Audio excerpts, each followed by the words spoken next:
A mother walks into a school hallway and finds her 12-year-old daughter surrounded by adults who just watched their son kick her. What happens next will make you question everything you thought you knew about standing up for your kids. But first, imagine being called a liar by grown adults simply because you told them what your mom does for a living. That's exactly what happened to one girl, and the consequences changed everything. They attacked her for speaking 4 simple words: "My mom's a Navy SEAL." A quiet statement from a 7th grader at an evening school gathering. The response was immediate and cruel. Mockery filled the air. Laughter erupted around her. Then their teenager kicked her leg hard enough to bruise. They believed nobody was paying attention, but then a door swung open and the woman they claimed was imaginary appeared in the corridor. She stayed calm, never raised her voice, never lost control. What unfolded next transformed how that entire school would treat her daughter from that moment forward. Now, before we reveal the instant a room full of military families understood exactly who they had provoked and how this Navy SEAL parent reclaimed her daughter's dignity without uttering a single threat, leave a comment telling us your location. Press that like button, subscribe, and activate the notification bell. Today's account centers not on revenge, but on perfect execution. The cheap ceiling lights hummed softly in the all-purpose room of Redwood Community School, spreading harsh brightness across plastic seats and coffee-stained meeting papers. The clock read 7 minutes past 6. The instructor had fallen 2 minutes behind her planned start, but nobody complained. Parents continued streaming in, carrying oversized bags, exhausted younger siblings, and poorly hidden judgments. Paper name tags stuck to shirts and casual tops. Someone poured room-temperature lemonade into foam cups near the rear wall. Mia Calder occupied the far left corner, ankles crossed tightly, spine perfectly straight despite the uncomfortable metal chair digging into her back. She was 12, smaller than average for her grade, with dark hair pulled into a severe braid, gripping a folder flat against her lap as though it might escape if she relaxed her hold. Her gaze darted toward the entrance repeatedly. Once, twice, again. Her mother still hadn't arrived. She hadn't eaten much after lunch, but her stomach wasn't hollow. It was filled with something denser. Not fear, just weight. Around her, other students glowed beneath parental attention. "My father flew across the country just for tonight," one girl announced loudly to her companion. Another boy gestured toward his dad's camouflage uniform, freshly pressed and drawing glances. Everywhere Mia looked, someone had someone. She only had a folder. A cluster of adults dominated the center-right table. 4 parents who obviously knew each other far too well. 2 were Marine fathers, broad-chested with military haircuts and base identification tags dangling from their belts. Their wives spoke louder than necessary, cackling at moderately amusing stories about base drama, overseas assignments, and whatever minor controversy the school attempted last year. The type of people who approached the parent association like a command center. One of them glanced toward Mia. "Looks like someone got abandoned again," she remarked, not bothering to whisper. The man beside her snorted. The others chuckled. Mia remained motionless. She didn't even turn her head. Her fingers just tightened slightly on the folder. The instructor, a well-intentioned but perpetually stressed Miss Caffrey, clapped her hands together with an uncomfortable smile. "Okay, if everyone could find their seats, we'll start our quarterly progress review. Students, thank you for joining." Gentle laughter rippled through the crowd. Mia didn't shift. She sat even straighter.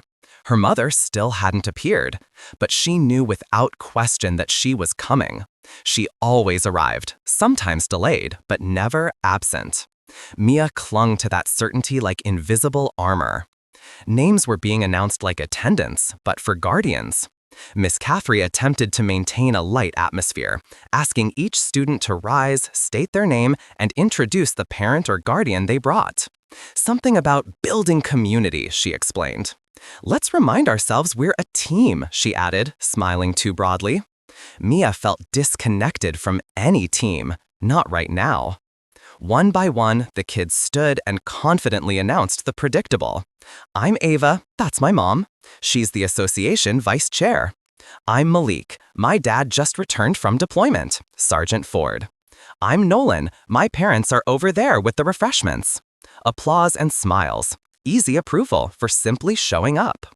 Then came Mia's turn. Miss Caffrey looked her direction. Mia rose slowly, folder still gripped in one hand. Her voice stayed steady, though it wasn't powerful. "My name's Mia Calder," she stated. "My mom's running behind schedule." The room fell quiet, but not the respectful kind of silence that honors what was spoken. It was the type that paused, then shifted uncomfortably. Marine father number 1 chuckled softly. Marine mother number 2 snorted. Miss Caffrey blinked. But the comment had already landed. "Wait," a father muttered. The Marine mother wearing large earrings raised her eyebrows. "Sweetheart, SEALs don't attend parent meetings." The father beside her laughed harder. "She's been watching too many movies." Mia sat down without responding. Another woman leaned sideways. "That's not possible." Marine father number 2, the loudest of the group, shrugged. A ripple of subdued laughter moved through their section of the room. "She really is," Mia said quietly, more to the desk than anyone present. "She's on base." Marine mother with the noticeable jewelry tilted her head mockingly. Mia didn't react, but her shoulders drew slightly inward. "Or maybe she meant Navy administrator," another voice suggested. Even some of the kids were smirking now, not from malice, but imitation. They followed their parents' attitudes like weather patterns. Miss Caffrey attempted to redirect the conversation forward, calling on the next child, but the atmosphere had transformed. Mia stared straight ahead, gripping her folder harder than before. Not crying, not arguing, just waiting, because her mother was a Navy SEAL, and she was coming. The gathering broke for a 10-minute interval, a chance for parents to refill beverages and for kids to drift into the corridor connecting the multi-purpose room to the main classroom section. The murmur of adult conversation spilled into the hallway, mixing with the clatter of lockers and the squeak of sneakers on old floor walks. Mia slipped out quietly, clutching her folder against her chest. She selected a bench halfway down the hall, near the lost and found container, and a poster about anti-bullying that felt like ironic decoration rather than enforcement. She kept her head lowered and her braid tucked neatly over one shoulder. If she made herself small enough, perhaps the attention would fade. It didn't. The same group of parents, the Marines and their spouses, stepped into the hall with the type of loud confidence people display when they're certain nobody will challenge them.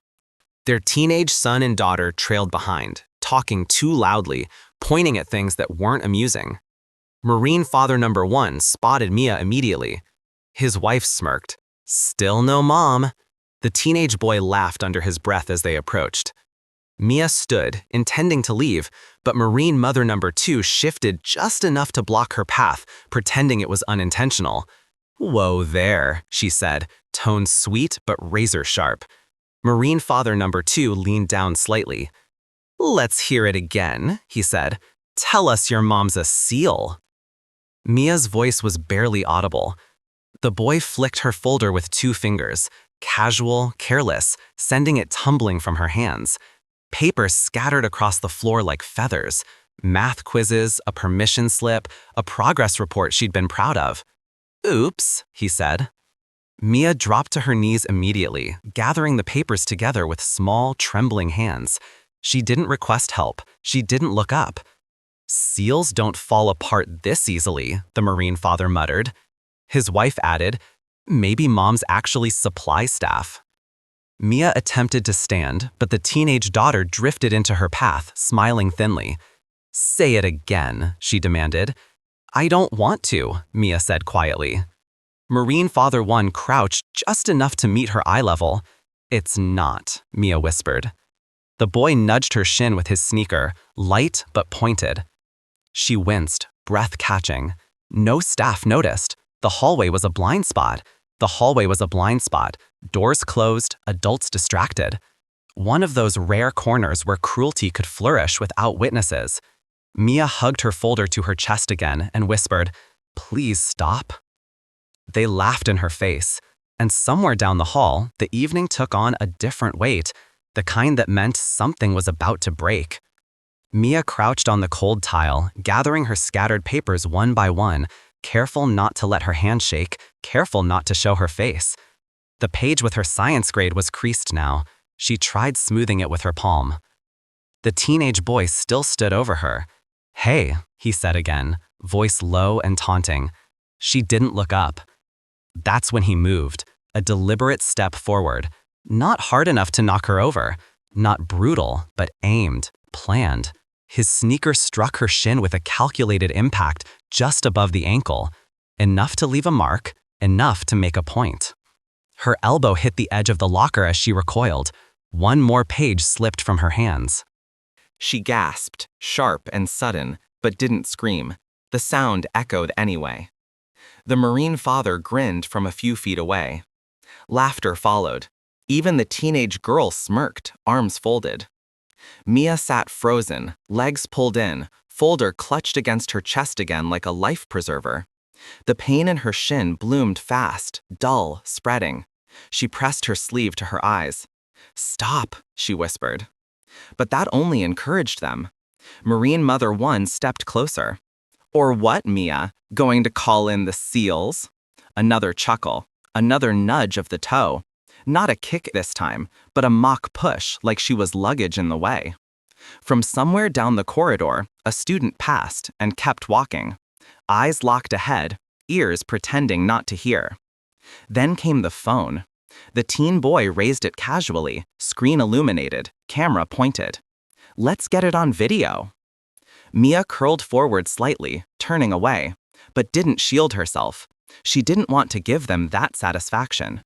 She just wanted the night to end. Behind them, footsteps sounded. Quiet, steady. Someone noticed the shift in the air. Not because of volume, but because the rhythm changed. The door at the end of the hallway eased open. No one announced it. No one called attention to it. But the boy's phone slowly lowered. The girl turned first. The parents didn't see. Not yet. But Mia did. A figure stood in the open doorway framed by dull hallway light. Motionless. Rowan Calder was home. Lieutenant Commander Rowan Calder didn't need to slam the door. She didn't need to shout. She just stepped inside. Hair still damp from post-training rinse, civilian workout gear clinging to the slight sheen on her arms. No insignia, no boots, just a plain charcoal gray zip hoodie, navy joggers, and the kind of eyes that never stopped scanning a room. She saw her daughter first. Not the bruises, not the papers, not the phone. Just Mia sitting against the lockers, lips pressed tight, one sleeve damp where she'd wiped her eyes. Rowan didn't blink, didn't ask for context, didn't need any. She moved, not rushed, not slow, and crouched next to Mia with a hand on her shoulder. "Hey," she said quietly. Mia nodded once, but her chin trembled. Rowan's voice dropped lower. "They said," Mia whispered. Rowan's jaw set, but she didn't react. She glanced down, saw the shoe mark on Mia's shin, the scattered pages, the crumpled folder. "What?" she asked. Mia gave the faintest nod. "Just my leg." Rowan exhaled through her nose. Then she stood. Everything that followed happened in silence.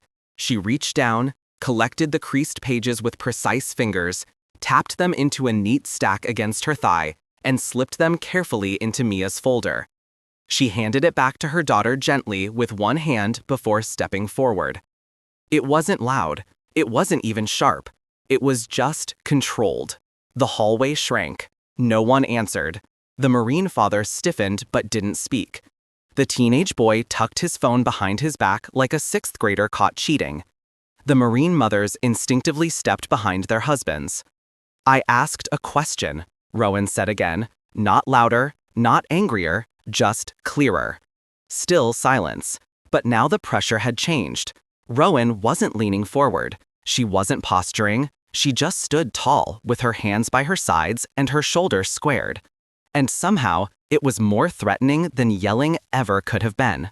The boy swallowed. Marine father number 1 stepped forward half a pace, trying to recover the room. "Look, this is a misunderstanding." Rowan turned her head slightly, her eyes locked on him. "No one meant anything," she repeated. He flinched. She wasn't just a mom, and now they were realizing too late what kind of woman just walked into the room. Marine father 1 lifted his chin, trying to reclaim ground. He was a big man, broad-shouldered, arms folded just wide enough to suggest authority. His voice was steady, but the edges were too polished, overcompensating. "Ma'am," he began, "this is a misunderstanding." Rowan didn't blink. Marine Mother number 1 jumped in, laughing awkwardly. They were teasing. Kids' roughhouse. Rowan stepped forward. Not aggressively, just deliberately. "She was exaggerating," said the teen boy from behind his father. Rowan ignored him. She looked at the Marine father again. "You're in uniform," he said proudly. 23 years, she asked. She nodded once. Marine father number 2 stepped in now, flanking the first. "Hold on." Rowan kept her voice flat. Marine Mother number 2 scoffed. "We got that part, but what's your angle?" Marine Mother 1 chimed in again. "What are you, Army Reserve?" Rowan's jaw moved just slightly, like she was adjusting a lock inside her own body. But her tone didn't change. She looked back at the teenage boy. He shook his head, eyes darting. Rowan stepped forward slowly and knelt beside Mia. Gently, she pulled up the cuff of her daughter's jeans. A red mark bloomed across the front of her shin. Clean, horizontal, unmistakably shaped. Rowan stood again, folder still in one hand. Marine father number 1 moved closer, not violently, but with intent. He stepped into her personal space, puffed out his chest. Rowan didn't step back, didn't flinch. She simply tilted her head a few degrees, her voice smooth as glass. "No one's doing that," he said, voice rising. "Because if you are," she continued, "you should stop now." There was no threat in it, no raised fist, no flexed stance, but something in the way she said it made everyone feel smaller. Marine father number 2 tried again. Rowan's eyes didn't move. And for a moment, the entire hallway felt like it belonged to her. Marine father number 1 took another half step forward. His voice dropped to that stiff warning register soldiers use when they want to claim control of a situation without actually knowing what they're doing. "You need to lower your tone, lady," he said. Rowan didn't move, didn't blink, didn't shift her stance. "Wrong audience," she replied. That was when he made the mistake. He reached out, hand flat, fingers just barely brushing her arm, like he meant to usher her back. Not forceful, not violent, but physical. Rowan moved. It wasn't explosive, it wasn't showy, it was efficient. Her right foot pivoted behind his, her left hand catching his wrist in one fluid motion. His own momentum betrayed him. She didn't throw him so much as guide him off-center. His balance buckled. His hips slammed into the lockers with a thud that echoed down the corridor. Gasps spilled from the doorway. The teenage girl stepped backward. The boy froze, unsure whether to reach for his father or run. She lunged forward like she meant to grab Rowan's shoulder, but Rowan sidestepped without effort, one lean pivot. The woman stumbled past and had to grab the wall to stop herself from falling. The teenage boy stepped in now, fist clenched, red-faced. But before he could move, Rowan turned her palm outward, stopping him with nothing but position. "Try it," she said softly. He didn't. He couldn't. Marine father number 1 groaned and pushed himself upright, breath catching. Rowan released his wrist with mechanical precision and stepped back.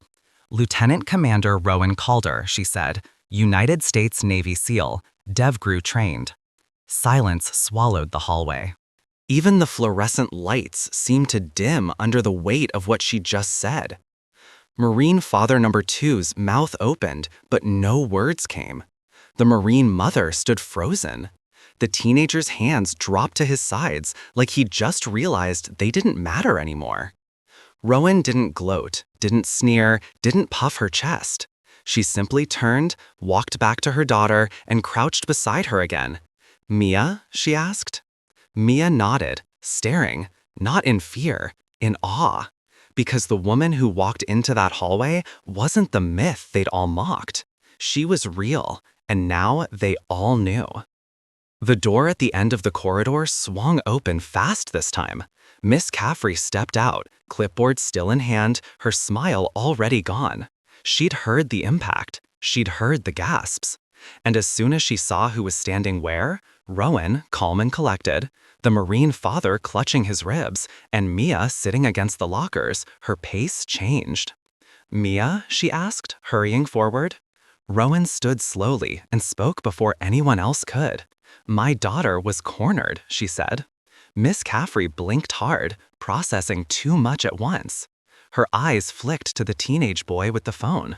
No one answered, not at first.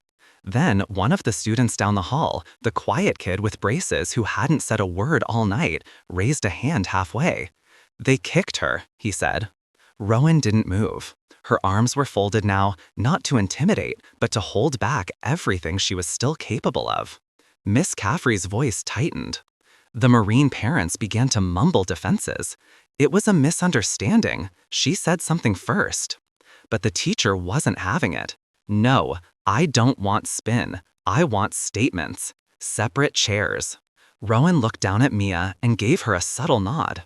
A school counselor appeared moments later, summoned from the adjacent wing by a student aide who'd heard the noise. She approached gently, kneeling beside Mia. Mia nodded, eyes still locked on her mother. The counselor offered a reassuring smile. Meanwhile, Miss Caffrey turned back to Rowan. "I'm so sorry this happened," she said quietly. Rowan's voice was low. She didn't finish the sentence. She didn't need to. The weight of it was enough. The teen boy was now holding his phone at waist level, thumb hovering uncertainly over the delete button. Rowan stepped forward, eyes sharp. He held it out. She pressed 2 icons. Trash? Confirm. Then handed it back without a word. Rowan nodded once. Behind her, Mia finally looked up from the counselor's side. Her eyes were clear now, not dry, but steady, because the school wasn't just witnessing a disciplinary moment. They were witnessing a correction. They sat in the staff room like kids waiting for detention. 2 Marine fathers side by side but not speaking. Their wives just across the table avoiding eye contact with everyone. The teenager who'd done the kicking sat nearest the door, phone face down on his thigh, his knee bouncing from nerves. Rowan didn't take a seat. She stood just inside the doorway, arms crossed, her presence larger than the walls could hold. Not angry, just composed, like she'd done this before, because she had. It was Marine Father number 1 who finally cleared his throat and looked up. "We're sorry," he muttered. Rowan didn't answer. She turned slightly and looked at Mia, who sat on a nearby bench with her counselor. Her legs were crossed now. Her folder had been smoothed out and placed beside her. She looked more like herself. Rowan asked loud enough for the room to hear. Mia nodded once, hesitantly. Rowan turned back. Marine Father number 2 sighed like it cost him something. "Mia, we're sorry." The Marine mothers tried to soften it, but it came out hollow. "She just surprised us." Rowan stepped forward. "You don't get to rewrite this," she said. "You mocked a child." The teenage boy looked up, flushed with shame. "You did," Rowan said. Marine Mother 1 opened her mouth, but Rowan didn't let her speak. "You're not in a unit anymore. This isn't a base." Rowan's voice didn't rise, but her tone turned to ice. No one argued. The teacher stood by silently, watching the balance of the room settle back into something truthful. Rowan turned back to Mia, crouched at eye level again. "You spoke the truth," she said gently. "They couldn't handle it." Mia's eyes filled but didn't spill. She leaned forward just slightly, tucking her head against her mom's shoulder. Rowan held her for 3 full seconds, then stood. And in that moment, no one in that room had any doubt who had the real authority. The parent association meeting was officially postponed. Miss Caffrey had made the announcement quickly, her voice brittle with embarrassment, telling parents they'd reschedule for another week. Most didn't ask why. The hallway whispers had already done their rounds. A few staff members stayed behind, gathering scattered chairs. The rest cleared out fast, like a tide pulling back after an unexpected storm. Rowan walked beside Mia, one hand resting lightly on her daughter's shoulder. She didn't need to guide her. Mia walked with her now, steps even, gaze forward. Her folder was tucked neatly beneath her arm. As they passed the open staff room door, murmured apologies followed them out. Low, awkward voices from people who finally understood the line they'd crossed. One of the Marine fathers gave a slow nod, not lifting his head. The teenage boy looked like he wanted to disappear entirely. Neither Rowan nor Mia paused. They didn't need more words. Outside, the air was cooler. A few leaves scraped across the parking lot as dusk settled in over the school's flagpole. The lot lights flickered on with a quiet hum. Somewhere in the distance, a car door slammed and an engine started. Mia's voice broke the silence first. Rowan didn't answer right away. She waited until they reached the car, then unlocked it with a soft chirp and opened the passenger door for her. "No," she said. "You told the truth." Mia climbed in, settling her folder on her lap. Rowan rounded to the driver's side, started the engine, and adjusted the mirror. They sat there for a moment, neither rushing to speak. Rowan exhaled once through her nose. Mia nodded, eyes on the dashboard.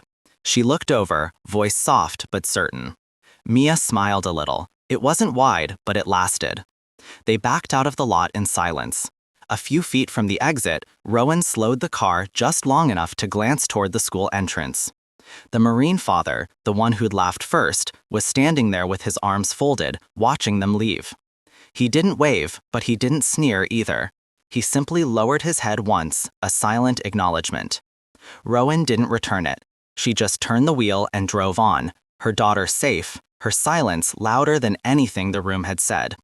What would you do if someone kicked your child for telling the truth? Do you think those parents got what they deserved? Drop your answers in the comments. I read every single one.